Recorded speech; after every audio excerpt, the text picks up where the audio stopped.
Now let's turn to the comments by Jim Chalmers today. Massive week for him, isn't it? A week today, and we'll be in that budget lockup and looking at all the numbers in the Albanese government's first budget. Just not your average budget full of good news announcements, but necessarily so because of the economic conditions, right? So Treasurer Jim Chalmers, after warning yesterday of the Victorian floods putting even more pressure on inflation, did not put a cap on the number on that with Peter Stefanovic this morning.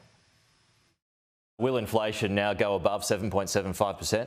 We'll do the work to update that figure if it needs updating in the budget. The budget's only a week away now, and so we are in lots of ways scrambling to make sure that we can include our most up-to-date understandings of the economy in those budget forecasts that I release. That work has begun, but it hasn't finished. If we have time to factor that into the budget, we will. But in normal circumstances, the numbers in the budget would be finalised around now, and this situation is still evolving and still developing. So I spoke yesterday of these important budget numbers to look out for. 2.5% growth estimates for 23-24 onwards. That's what Treasury said in April.